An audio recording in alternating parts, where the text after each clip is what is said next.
Boa noite. As Forças Armadas Portuguesas vão testar a capacidade de resposta a situações de crise e o apoio à proteção civil. O exercício Lusitano 2013 envolve cerca de 1000 militares e acontece entre os dias 18 e 29 de novembro.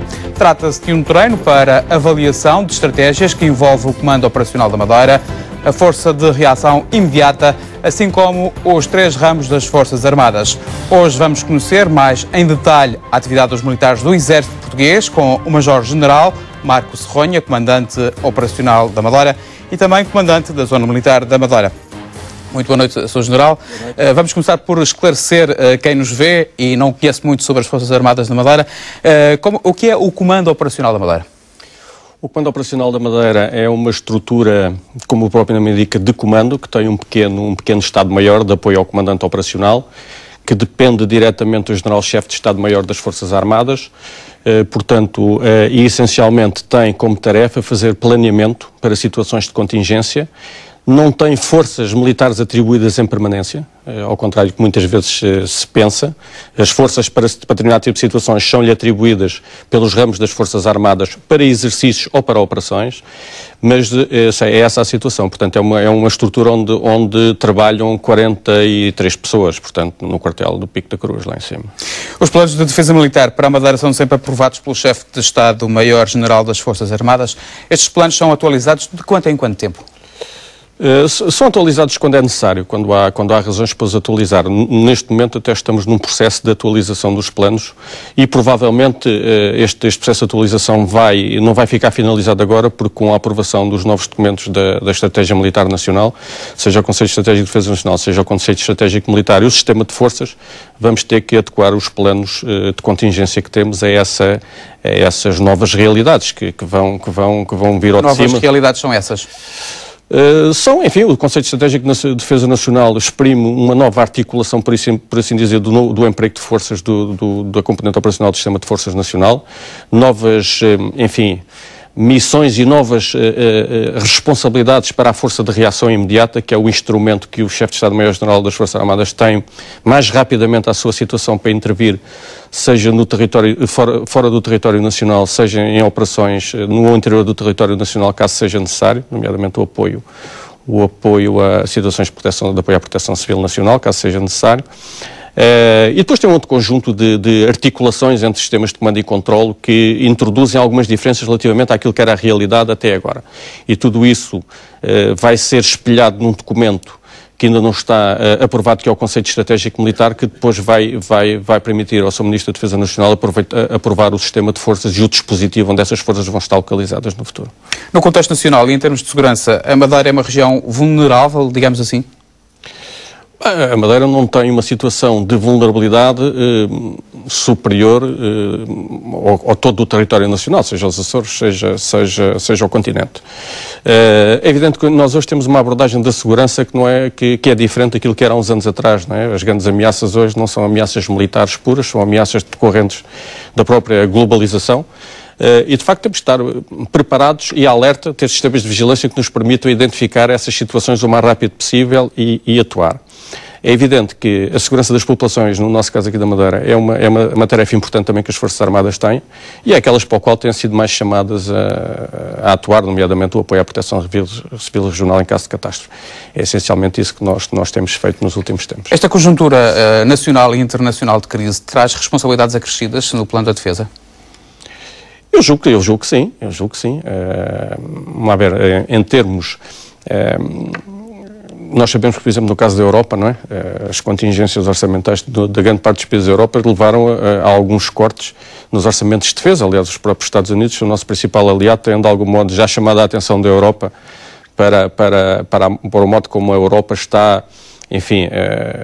A menosprezar de algum modo aquilo que são a sua responsabilidade no âmbito da defesa e da sustentação das suas próprias Forças Armadas, mesmo no reequipamento de novos meios. E, portanto, isso pode trazer, eventualmente, para o futuro, situações de alguma vulnerabilidade. Além dessa questão estrutural, por assim dizer, depois temos questões de natureza geoestratégica que têm a ver com o próprio ocorrer de eventos em determinados sítios na nossa periferia, não é? Estamos a ver o que é que está a passar neste momento no Mediterrâneo com a imigração ilegal e esses fluxos migratórios têm passado de alguns pontos do sul da Europa de uns para os outros conforme vão tendo mais dificuldades nos ou noutros. Essa pode ser uma situação que, enfim, nós conhecemos aqui o norte da África, o noroeste africano, e embora a Madeira não esteja tão próximo como isso da costa africana, mas pode um dia mais tarde, nada nos diz que não possa vir a ser afetada por questões de imigração ilegal e outro tipo de tráficos que as organizações, enfim, criminais internacionais vão utilizando as zonas onde eles pensam que há maior vulnerabilidade para utilizarem estas zonas como plataformas de gestão dos diversos tráficos. Agora, a ameaça militar, com certeza que não se antevê nenhuma ameaça militar direta, nem à Madeira, nem ao território nacional nesta fase. Sr. General Marcos Serronha, como é que os militares portugueses encaram a desconfiança dos cidadãos nacionais nas instituições públicas? Não sei, enfim, pelo conhecimento que eu tenho relativamente a alguns inquéritos de opinião que são feitos, julgo que as Forças Armadas são daqueles que estão mais bem cotados junto à opinião pública, portuguesa, não é? E da própria população, pela sensação. Mas esta desconfiança, a minha pergunta vai no sentido de se esta desconfiança obriga a tomar precauções especiais a nível de estratégia militar? Não, em termos de estratégia militar, não. Como sabe, em Portugal as Forças Armadas têm missões constitucionais bem definidas, cuja operação na parte interna da própria segurança interna é bastante regulada.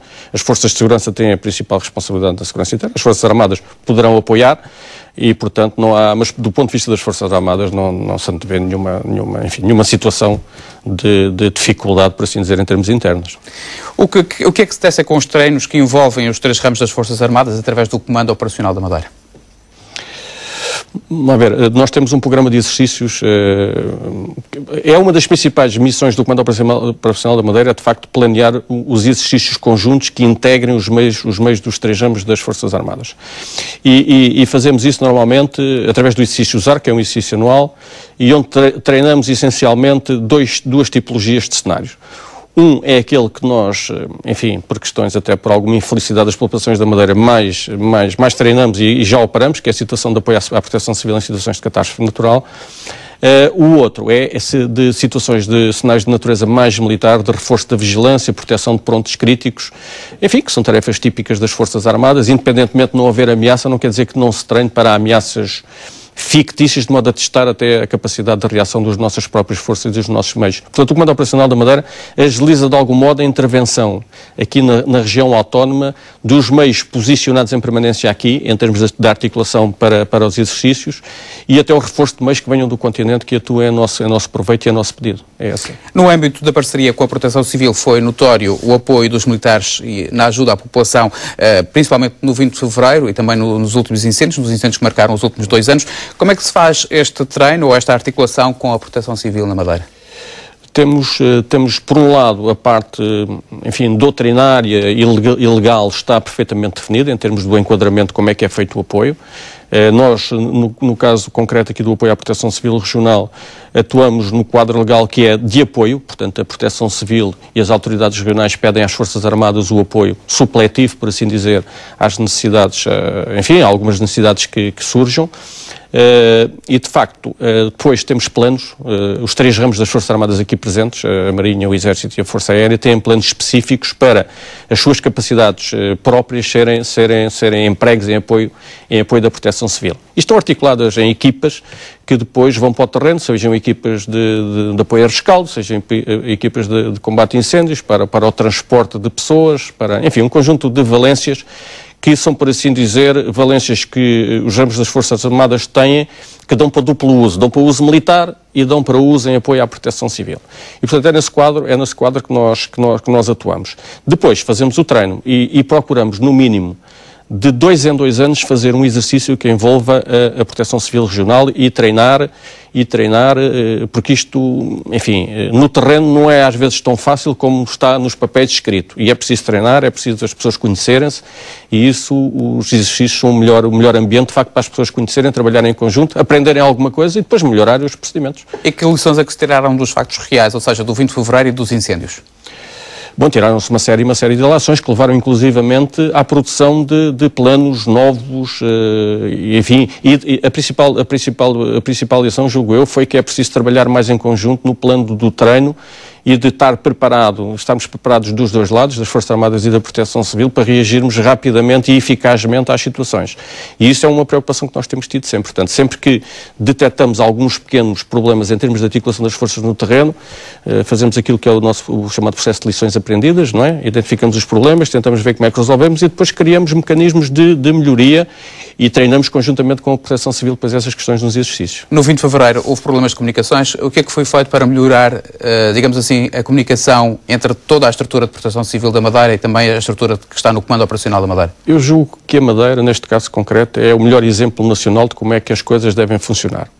O sistema integrado de comunicações que existe, que é o chamado CIRESP, que nós, Forças Armadas, também somos um dos utilizadores, é de facto uma mais-valia aqui na Madeira, na região autónoma, porque permite todos os agentes de proteção civil estarem ligados imediatamente através de redes que estão pré-definidas, com equipamentos que são fiáveis e que permitem a integração imediata de todos os agentes de proteção civil. Como sabemos, no continente isso não acontece e nos Açores também não. Portanto, aqui é o único caso no território nacional em que, de facto, esta integração em termos de comunicações funciona, eu não diria muito bem, funciona excepcionalmente bem. É um sistema infalível? Não há sistemas infalíveis. O que é certo é que nunca, até hoje, mesmo com falhas eventualmente num ou noutro repetidor, temos sempre capacidade de redundância para não termos interrupção nas comunicações. E, de facto, não temos notado, nem nas operações reais, seja nos incêndios, seja nos aluviões que tem havido, nem em exercícios, falhas com a interrupção de comunicações, como nós sabemos que já aconteceu em operações no continente, interrupções de comunicações entre a Proteção Civil e as Forças Armadas e outros agentes. Aqui, sente que o trabalho dos militares é reconhecido pela população? Esse é um sentimento que nós temos, de facto. É reconhecido e as pessoas, de facto, acarinham-nos. É a expressão que eu utilizo, acarinham-nos, gostam de nós. Vamos lá ver, nós, os militares, pertencemos à população, não é? As pessoas também têm a noção que isto da proximidade é importante, não é? Eu gosto de ouvir as pessoas aqui do Funchal ou de outros pontos da Ilha da Madeira, ou mesmo do Porto Centro, referirem-se ao RG3 como o nosso regimento. É o regimento, quer dizer, o regimento não é só do Exército, é das Forças, é da população da Madeira também, isto no caso do Exército, e com certeza a Marinha também, e até, enfim, as missões que desempenha também são, mas no modo geral as Forças Armadas são muito bem tratadas aqui na região. Já falámos aqui do Comando Operacional da Madeira. O que é a Zona Militar da Madeira, da qual o senhor também é comandante da... A Zona Militar da Madeira é uma estrutura do Exército, neste caso concreto, portanto, onde é assegurado o comando das unidades do Exército que estão presentes na região autónoma, nomeadamente as duas principais unidades, que são o Regimento de Guarnição número 13 e a Unidade de Apoio. Tem o Centro de Recrutamento, tem o Museu Militar e a Zona Militar da Madeira tem um comando, do qual eu sou o comandante, que tem um Estado-Maior, que funciona no Palácio de São Lourenço e que, ao cabo e ao resto, tem por principal missão fazer o comando e controle das unidades e o treino e o aprontamento dos elementos terrestres operacionais, o Batalhão de Infantaria e a Bateria de Artilharia, que depois são esses meios que são cedidos ao Comando Operacional da Madeira, em operações ou em exercícios para as necessidades. Digamos que em caso de emergência ou de crise, a Zona Militar da Madeira garante a defesa imediata da região, é isso? Em termos terrestres. Só em termos terrestres? Só em termos terrestres. Quais são os pontos mais sensíveis em termos terrestres que é necessário reforçar, digamos assim, o controle? Nós temos um conjunto, temos listado nos nossos planos um conjunto de pontos sensíveis e áreas sensíveis que enfim, têm alguma priorização em termos de ocupação, de acordo com os planos. Isso é a informação como compreende de natureza mais classificada, mas estão perfeitamente listados.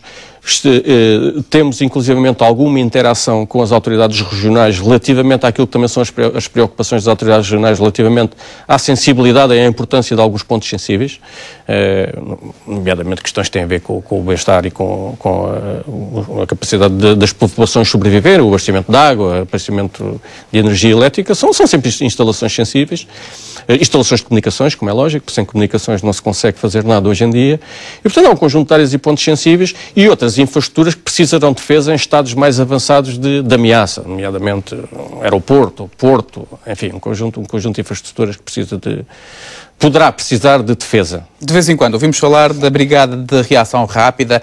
Quando é que a Brigada de Reação Rápida é obrigada a intervir e o que é esta brigada?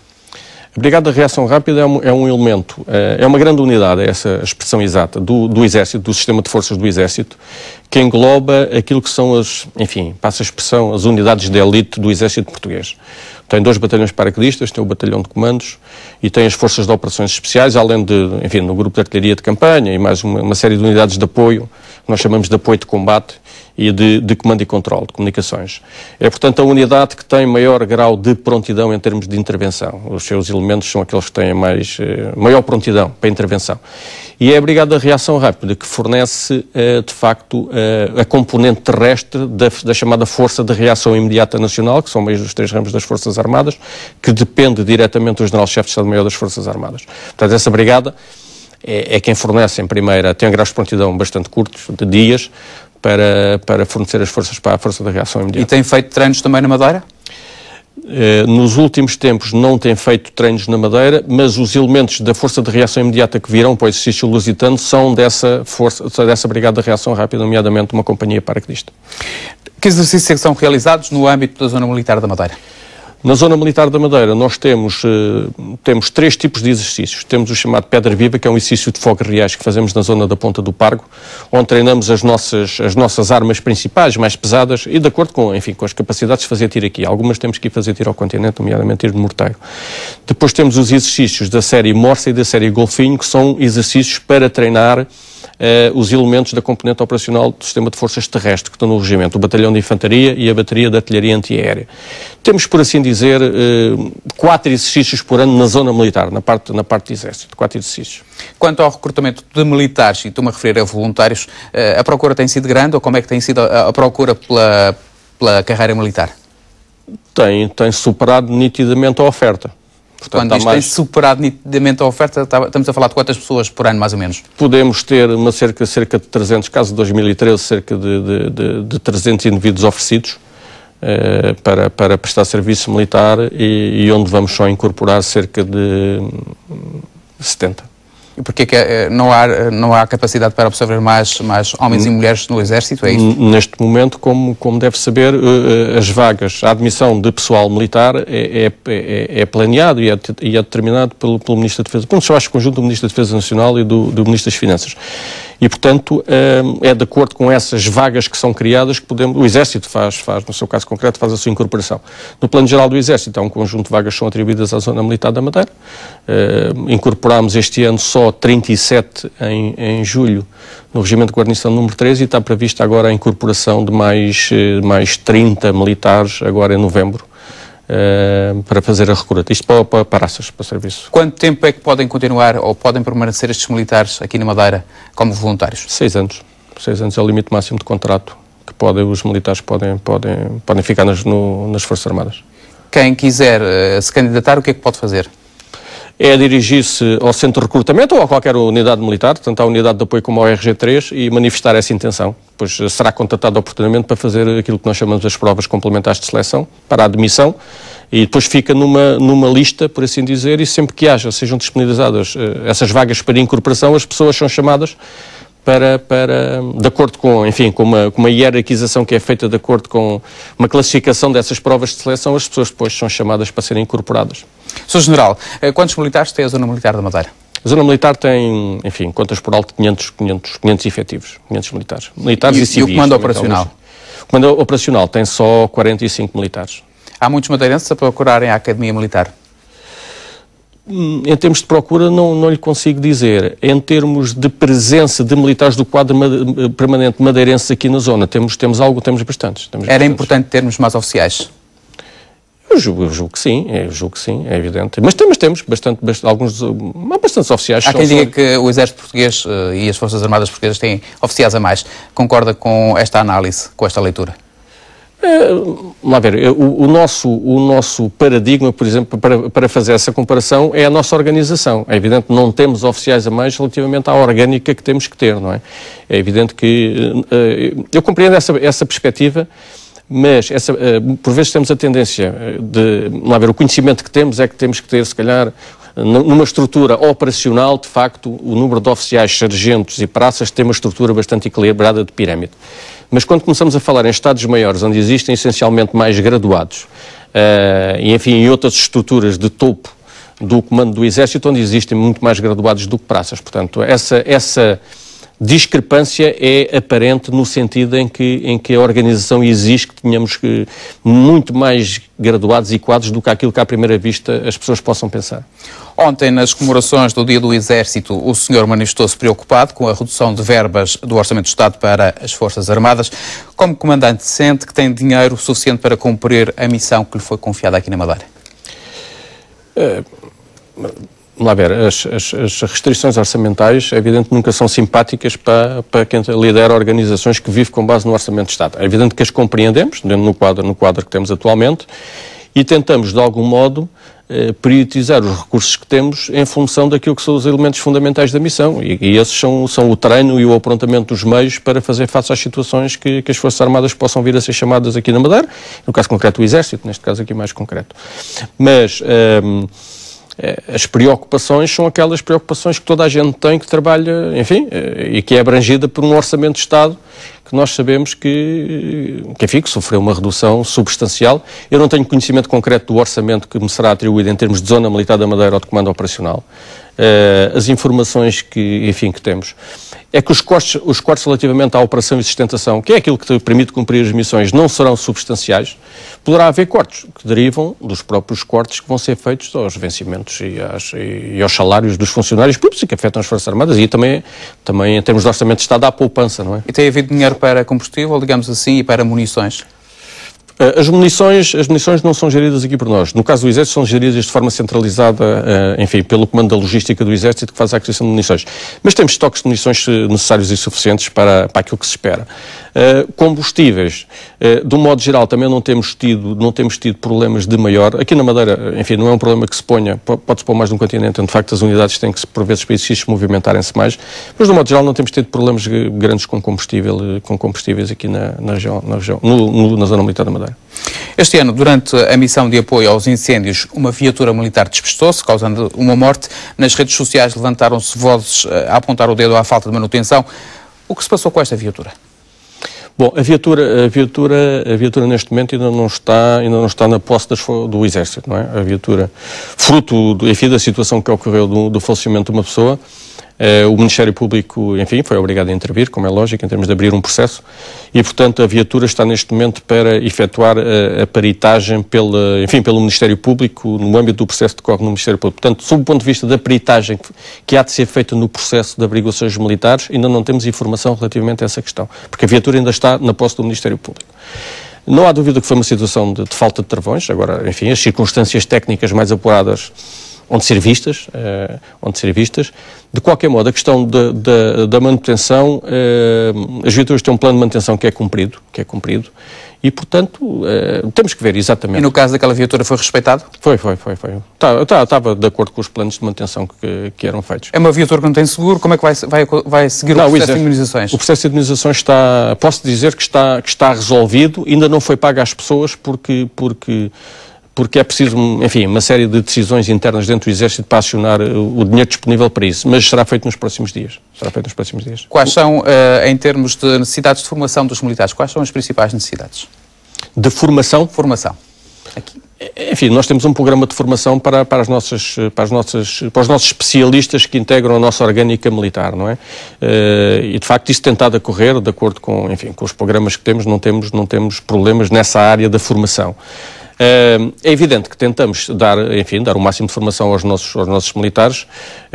A principal dificuldade que nós temos deriva de algumas das áreas formativas não serem, em termos do Exército, não serem ministradas aqui, serem ministradas no continente, e de facto a restrição em termos financeiros para os transportes aéreos pode-se fazer sentir um bocadinho. Tentamos que não, ou então trazer cá os especialistas para darem cá a formação cá na área. Mas não temos, enfim, em termos de formação, sentido grandes dificuldades. Sr. General, ontem disse que há um recurso fundamental que não está sujeito a restrições, que é a vontade dos militares em cumprir, defender e apoiar as populações, e estou a citá-lo no seu discurso. Isto quer dizer que, apesar dos cortes, não há descontentamento entre os militares? Relativamente à questão do cumprimento das missões, não. É evidente. Não lhe posso dizer que estas preocupações são transversais a toda a população portuguesa, não é?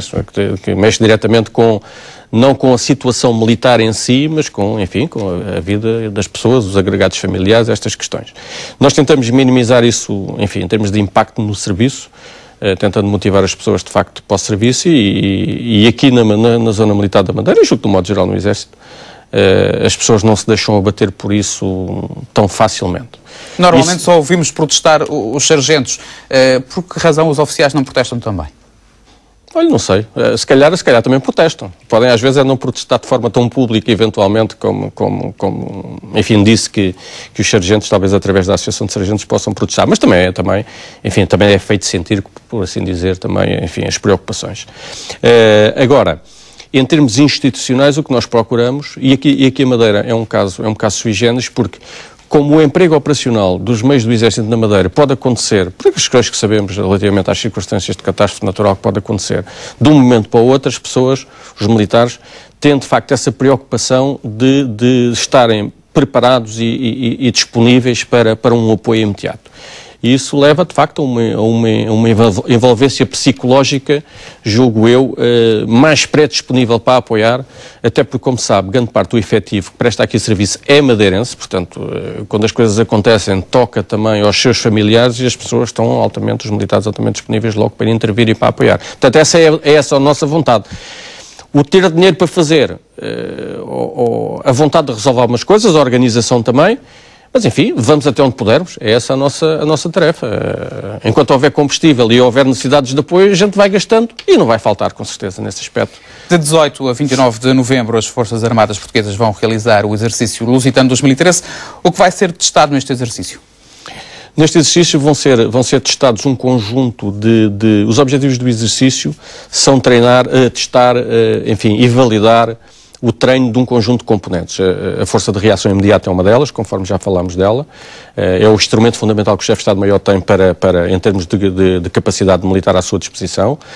O Comando Operacional da Madeira e as forças que estão adstritas aqui, poderão ser adstritas ao Comando Operacional da Madeira, nomeadamente da componente terrestre, da componente naval e da componente aérea que está em Porto Santo. Virão mais uma Companhia Geral de Cooperação Civil Militar que vem do continente. E, portanto, são essas três grandes, e as operações especiais, as forças de operações especiais, as quatro grandes componentes que vão estar aqui presentes. E vão atuar em dois, embora o exercício seja um só, em dois cenários relativamente diferentes, interligados, mas diferentes. Em Porto Santo, essencialmente, uma questão de afetação da soberania, ali numa determinada zona, portanto, com um conjunto de incidentes que vão acontecer. Na parte da Madeira, mais vocacionado para o apoio à proteção civil. Teremos também connosco, conforme penso que já sabe, observadores da iniciativa 5+5, dos países do sul do Sul. Qual é a importância da presença destes observadores? É importante porque... São 10 observadores internacionais. Em princípio serão 10, foram convidados 2 de cada um dos países. A importância é que, de facto, esta iniciativa 5+5 é uma iniciativa que tem muito... Na parte militar, trabalha muito com a interajuda que pode haver em termos de apoio à proteção civil dos diversos países, não é? Portanto, já tivemos meios militares portugueses, segundo me recordo, na Argélia, em determinada altura, num terremoto, num sismo. Já tiveram aviões marroquinos no apoio ao combate aos incêndios em Portugal e em Espanha. E, portanto, tem muito a ver com a proteção civil, esta iniciativa 5+5, mais do que a parte militar, defesa pura. E, portanto, é nesse contexto que aqui a maneira como trabalhamos na Madeira, que é considerado por toda a gente, em termos de cooperação entre as Forças Armadas e o Serviço Regional de Proteção Civil, um caso exemplar em termos nacionais, porque estamos, de facto, bem articulados, treinamos junto, utilizamos o mesmo sistema de comunicações, é um bom exemplo em termos até de projeção da imagem da colaboração entre a Proteção Civil e as Forças Armadas, no caso português. Este é um exercício que envolve cerca de 1000 militares. Foi difícil preparar um exercício desta dimensão? É difícil porque a projeção de meios do continente no caso concreto, para Porto Santo e mesmo para a Madeira, exige recursos que têm que ser disponibilizados, não é? Não só meios, aviões, navios, como dinheiro para os combustíveis. Quanto tempo é que isto leva a ser preparado? O exercício começou a ser planeado desde fevereiro. Em termos de estruturas de comando, o que é que vai ser testado? Vai ser testado o comando operacional conjunto, que está localizado em Lisboa, no edifício do Estado-Maior-General das Forças Armadas, a Força de Reação Imediata, que tem um comando, o Comando Operacional da Madeira e os meios que são adstritos e outros que virão de reforço do continente, e a componente de operações especiais. Essencialmente são essas os três grandes comandos que vão estar aqui presentes no terreno, porque o Comando Operacional Conjunto ficará em Lisboa. Uma vez concluído o exercício lusitano 2013, quando é que se faz o balanço final e quando é que se prevê tirar conclusões? É um processo que começa logo no dia a seguir ao final do exercício. Portanto, há logo um processo de relatórios e de identificação de lições aprendidas e que produzirá um relatório final do exercício que já será importante para o início do planeamento do exercício do próximo ano, que não sabemos se terá esta configuração. Eu não sei se sabe, mas o exercício lusitano é um exercício que só vai haver este ano, que resulta de 3 grandes exercícios. O Zarco, que é o nosso exercício do Comando Operacional da Madeira, o exercício Lusíada, que é o exercício da Força de Reação Imediata, e um exercício com um nome esquisito chamado Armageddon, que é da Companhia Geral de Cooperação Civil Militar, que é uma contribuição que nós damos para a NATO. Este ano o General Senkva decidiu enquadrar as 3 forças dentro deste mesmo exercício. Para o ano provavelmente não haverá Lusitano, continua a haver Zarco, Lusíada e o outro exercício. Mas as lições aprendidas são imediatamente injetadas no planeamento do exercício seguinte. Sem querer tirar conclusões antecipadas, digamos assim, o Sr. General acha que as nossas Forças Armadas estão bem aptas ou estão aptas para responder a uma situação de crise grave? Eu julgo que sim, que estão. A situação de crise grave, seja no aspecto de calamidade natural, aí eu não tenho dúvida nenhuma, porque de facto dá-nos muita confiança ao trabalho que temos vindo a fazer com a Proteção Civil. Em termos de situação de segurança, também julgo que sim, porque de facto as Forças Armadas, os 3 anos das Forças Armadas, dedicam uma parcela importante da sua atividade ao treino e à operação, e portanto têm todas as condições para estar preparadas. O que este exercício tem de bom é que põem todas as componentes a trabalhar em conjunto, em vez da Marinha, da Força Aérea e do Exército, o que nem sempre há essa oportunidade para o fazer. E isto vai ser talvez um dos maiores exercícios conjuntos, com meios dos 3 ramos presentes, que se tem feito nos últimos anos, isso não tenho dúvida nenhuma. Grande parte do exercício lusitano 2013 vai acontecer no Porto Santo. O exercício Zarco, em que cenário é que vai acontecer? Vai acontecer aqui na Madeira com o trabalho entre a cooperação entre a Proteção Civil Regional e os meios aqui presentes na Madeira. O efetivo será muito semelhante de um lado e do outro, cerca de 300 em Porto Santo e 350 aqui na Madeira. Portanto, em termos de presença, de peso de presença no terreno, vai ter também bastante gente aqui na Madeira. Que tipo de catástrofe foi pensada? É um aluvião, é uma situação de aluvião. Foi o cenário base, é uma situação de aluvião e fruto de mau tempo, por assim dizer. As instalações do Regimento de Guarnição número 3 serviram de abrigo aos desalojados do 20 de fevereiro e dos incêndios. As instalações do RG3 continuam a ter boas condições para acolher as pessoas, os desalojados de calamidades? Eu julgo que sim, tem pelo menos as condições mínimas, não é? Seja para situações de emergência imediata, que foi o caso da evacuação do Hospital dos Marmeleiros, e aí teve-se que criar ali uma situação de quase de um mini-hospital de campanha para permitir receber as pessoas doentes, e mesmo para os desalojados também tem, enfim, temos lá algumas instalações que são disponibilizadas sempre que necessário, não são se calhar o adequado em termos para as pessoas viverem muito tempo, mas enfim, é o que há para as pessoas poderem viver até lhes ser resolvido o problema depois de forma definitiva. Qual vai ser o futuro das instalações da Unidade de Apoio do Comando da Zona Militar da Madeira, ou seja, das instalações conhecidas por GAG? Enfim, dentro do que está previsto, continua a ser ocupado pela Unidade de Apoio do Comando da Zona Militar da Madeira. Aquele espaço não pode ser remodelado, é isso? Não tem remodelado como? Em termos de ser destinado para outra coisa? Outra coisa qualquer. Outras instalações, em termos militares, novas. Em termos militares, em princípio... enfim, em termos, falou-se na alienação daquele espaço? Não está disponibilizado para alienação. Nenhum espaço vai ser alienado? Aqui na zona. Vamos ver como é que vai ser finalizado o processo de reestruturação do Exército que está em curso, do qual ainda não conhecemos a versão final. Mas não se prevê que aqui haja uma diminuição do dispositivo que está aqui presente na região autónoma. Aliás, foi uma preocupação do Chefe de Estado-Maior do Exército, e eu julgo bastante avisada, nas 2 regiões autónomas o dispositivo do Exército não ser diminuído, porque é preciso normalmente de forma imediata a sua atuação, e depois os meios de projeção do continente para as ilhas não são muito, enfim, não estão sempre imediatamente disponíveis. Portanto, a informação que temos é que o dispositivo militar aqui na Madeira, do Exército, não vai sofrer grandes alterações.